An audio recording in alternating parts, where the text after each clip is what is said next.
बलिदान दिले, परंतु अनेकांनी आपले लेखणी शस्त्र बनवून आपल्या शब्दांद्वारे जनतेमध्ये अस्मिता पसरवण्याचे कार्य केले. त्यापैकीच विनायक दामोदर सावरकर हे एक. मित्रांनो, आज मी तुम्हाला त्यांच्या उमटलेल्या एका कवितेबद्दल सांगणार आहे. विनायक दामोदर सावरकर यांचा जन्म 25 मे 1883 रोजी नाशिक जवळील बगूर या गावात झाला. त्यांना लहानपणापासूनच अभ्यासाची व वाचनाची ओढ होती. त्यांचे उच्च शिक्षण पुण्यातील फर्ग्युसन या महाविद्यालयात झाले.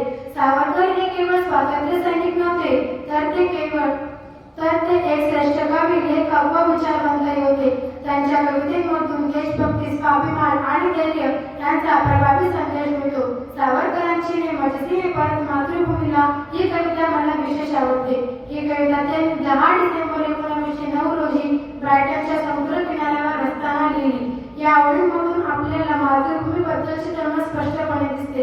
येथे समुद्र हा केवळ निसर्ग घटक नसून तर तो भारत आणि परदेश यांमधील अंतराचे प्रतीक आहे. सावरकर समुद्राला साक्ष घेऊन आपल्या भावना व्यक्त करतात, हे या कवितेचे वैशिष्ट्य आहे. या कवितेची भाषा अत्यंत भावपूर्ण, ओघवती व प्रभावी आहे. या दुःख आहे, पण त्याचबरोबर आशा व आत्मविश्वासही आहे. परकीय गुलामगिरीमुळे देशावर आलेल्या दुर्दैवाची जाणीव या कवितेतून होते. तसेच भविष्यातील स्वातंत्र्याचा विश्वासही प्रकट होतो. मित्रांनो, ही कविता आपल्याला एक मुख्य संदेश देते. तो म्हणजे देशावर प्रेम करणे म्हणजे केवळ शब्दातून देशभक्ती दाखवणे नव्हे, तर गरज पडल्यास दुःख सहन करण्याची व त्याग करण्याची तयारी ठेवणे होय.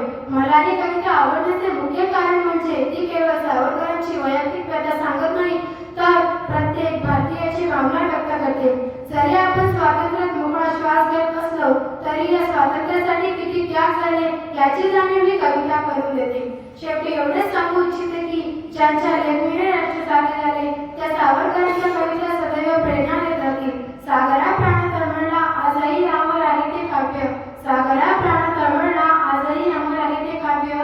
दिसून येते जगताला यातून स्वातंत्र्य प्राप्तीतून तुमचे ध्येय, स्वातंत्र्य प्राप्तीतून तुमचे ध्येय. जय हिंद, जय भारत, धन्यवाद. मी आता 8वी ची विद्यार्थिनी आहे.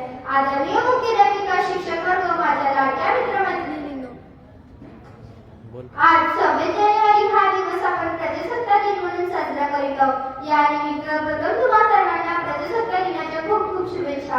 हा दिवस प्रत्येक भारतीयाचा अभिमानाचा उत्साहाचा दिवस आहे. 26 जानेवारी 1950 रोजी आपल्या भारताचे संविधान अंमलात आले.